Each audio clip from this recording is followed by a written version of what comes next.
Today, we're diving deep, literally, into the Pacific Ocean to look at one of the most ambitious resource plays of our time.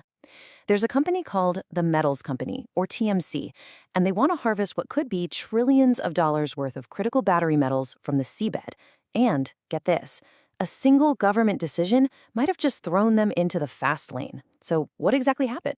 This phrase right here, this is from a U.S. executive order that came out in April 2025. And you can think of it as the starting gun for our whole story. It signals a huge strategic pivot by the U.S. government, a move to lock down its own supply of metals needed for the entire clean energy transition. This isn't just another policy memo, it's a potential game changer.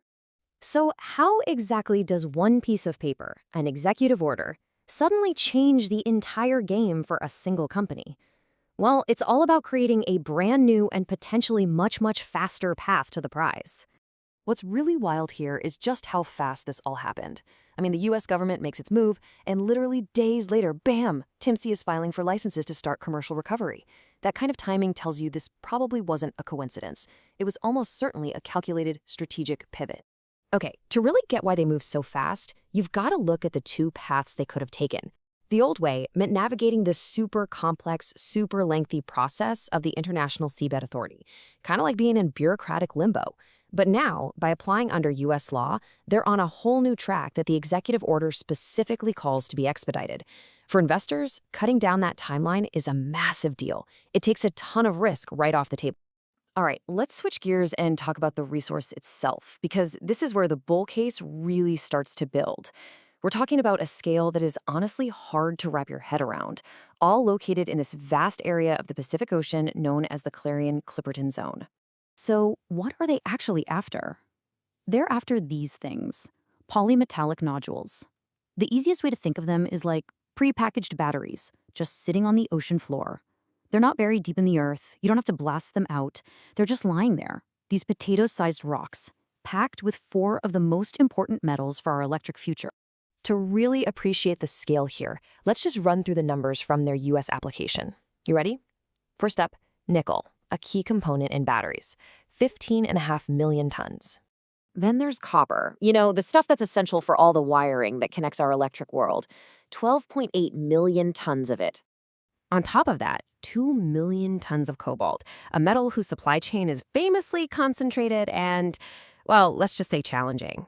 And finally, a staggering 345 million tons of manganese, another absolutely critical element for both steel and battery production. So, what do all those crazy numbers actually mean? Well, put it this way, in theory, it's enough metal to electrify the entire US passenger vehicle fleet. This isn't just some big resource. It could be a nationally significant one, a potential path to total mineral independence.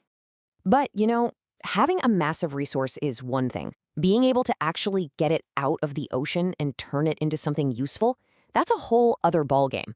So let's look at how TMC has tried to prove that they can move this from a cool idea to a working reality. According to their backers, the two biggest questions have pretty much been answered.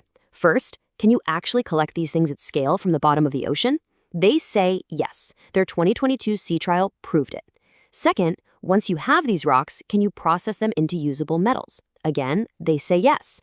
An early 2025 processing run successfully created a high-grade battery metal alloy.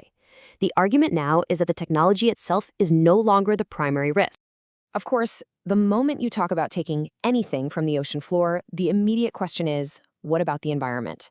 This is a huge concern. And TMC makes the case that their method is actually preferable to traditional mining on land. The core of their argument is really about what they don't do. Because the nodules are just sitting there, there's no need for the massive disruption we see with land mining. We're talking no forests to clear, no giant toxic waste pits called tailings dams, and no communities being displaced. It's just a totally different impact profile. And this is a really crucial point. This whole process wouldn't happen in a vacuum. Under this new U.S. path, the National Oceanic and Atmospheric Administration, or NOAA, would be conducting the environmental review. That adds a really important layer of scientific oversight to the entire project. Okay, so let's bring all of this together. You've got a new, faster regulatory path, you have a world-class resource, and you have technology that's been proven out. You can start to see why some investors are getting very interested. And that interest is showing up in the numbers. You see a significant strategic investment coming in May of 2025. And the company's market value has been climbing towards that $2 billion mark. This isn't just talk anymore. It's real money following the story. So, to summarize the bull case as laid out by an investment firm like Delta Capital, it looks like this. You have unstoppable demand for battery metals.